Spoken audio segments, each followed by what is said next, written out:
Pandangan saya ni kan, kalaulah santan tu manusia, dah lama dah disaman kita semua sebab dia kena fitnah. Alamak. Dan ramai yang tag aku dalam video tu nak penerangan aku kan. Okey baik, aku ni bukan doktor pakar, aku bukan dietitian, just nak share pengalaman dan ilmu dengan korang. Nak terima ataupun tak, ikut penilaian korang. Sebenarnya Dr. Mala berjaya menarik perhatian dietitian, golongan-golongan profesional untuk discuss dalam satu topik. Dan aku tertarik dengan dietitian Hisham punya komen. Dia cakap santan mempunyai high saturated fat dan dia boleh menyebabkan impact kepada kolesterol level. Dan Dr. Mala cakap santan tak ada kolesterol. Apa pandangan aku? Lalu ni aku nak tanya, kolesterol tu apa sebenarnya? Lemak ke? Kolesterol bukan 100% lemak. Dia seakan-akan macam lemak. Ingat kolesterol bukan saturated fat ke ataupun unsaturated fat. Kolesterol tak termasuk dalam kategori lemak. Dan satu key yang korang kena ingat kolesterol memang datang daripada sumber-sumber yang berdarah. Sumber binatang. Tak kisahlah lembu ke, kambing ke, unta ke. Ya, dalam binatang yang berdarah ada kolesterol. Dan kolesterol tak datang daripada sayur. Sayur tak ada kolesterol. Tetapi sayur ada seakan-akan macam kolesterol. Pernah dengar phytosterol? Tumbuh-tumbuhan ada kolesterol tetapi jenis phytosterol. Phytosterol ni lah yang korang duk perasan dalam susu ni. Susu omega, Acticol. Acticol adalah phytosterol. Kolesterol jenis tumbuh-tumbuhan. Soalan, apakah phytosterol boleh naikkan kadar kolesterol dalam darah? Again, phytosterol walaupun dianggap sebagai kolesterol yang ada dalam tumbuh-tumbuhan, dia tidak naikkan kadar kolesterol dalam darah. Sebab kolesterol yang sebenar-benarnya datang daripada benda yang ada darah. Siapa ada darah? Hang, binatang, ada darah.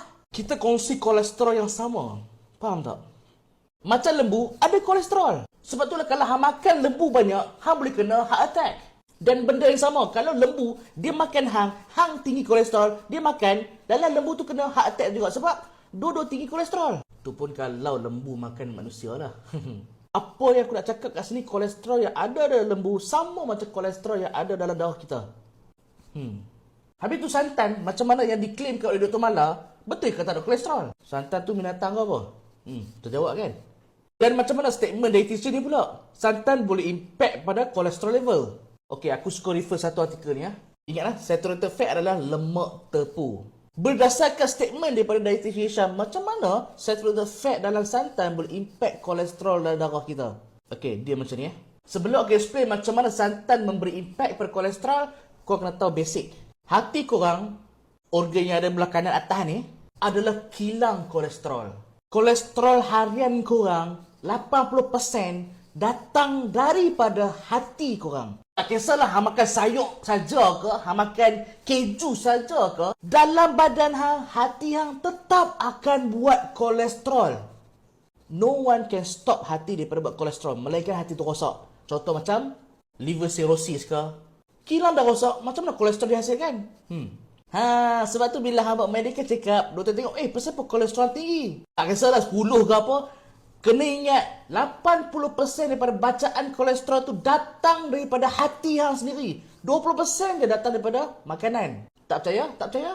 Ada satu artikel sains iaitu Cholesterol Synthesis. Best artikel ni, korang kena baca.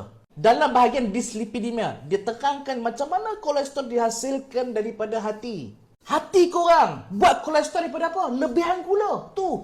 Glukos yang di breakdownkan menjadi acetyl-CoA. Acetyl-CoA akan terus menjadi kolesterol. Sebab itulah the main punca utama kolesterol tinggi dalam darah bukan datang daripada lemak-lemak ataupun daripada animal based.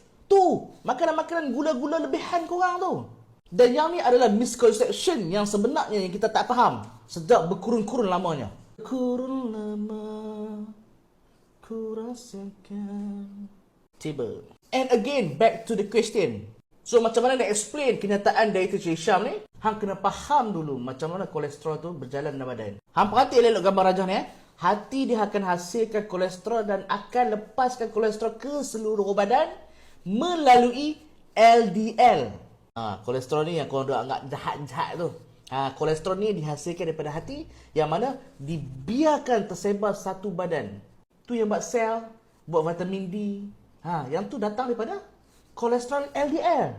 Awak jahat sangat ke LDL? Kalau LDL jahat, kenapa Allah jadikan liver sebagai kilang kolesterol? Dan kenapa liver hasilkan LDL? Ada sebab-sebab dia. Dan HDL adalah kolesterol yang asal daripada keseluruh badan tadi, dikembali kepada liver balik. Untuk apa? Untuk dibuang melalui hempedu dan masuk ke dalam tai. Faham LDL keluar, HDL masuk. So macam mana aku nak explain dietitian Hisham punya statement? Okey, dia lagu ni. Kau kena ingat, walaupun kolesterol LDL asal daripada hati, bila dia dibiarkan ataupun biar mengalir melalui darah ke seluruh badan, dia akan kembali kepada hati kita dengan ada satu pintu. Kita panggil LDL receptor yang ada dekat hati. Yes, kolesterol ni akan masuk ke dalam hati dan akan dibuang masuk ke dalam najis kita melalui pintu LDL receptor yang ada pada liver. So, macam mana santan yang bukan animal based boleh meningkatkan kolesterol juga? Yes, santan adalah plant based dan dia tinggi dengan saturated fat. Dia tak ada kolesterol. Macam mana kolesterol dia tinggi pula? Seperti mana kita refer pada statement dietitian Hisham. Dia lagu ni. Ada satu kajian menunjukkan ada asid yang ada dalam santan, kita panggil lauric acid lah. Lauric acid ini akan menutup pintu LDL receptor dalam hati. So, bila pintu LDL receptor ditutup, macam mana kolesterol LDL yang ada dalam darah nak masuk balik ke dalam hati dan dibuang melalui najis? So, bila pintu ditutup, kolesterol LDL nak pergi mana? Duduk dalam darah lah. Yang tu yang meningkatkan risiko-risiko tersumbat ni.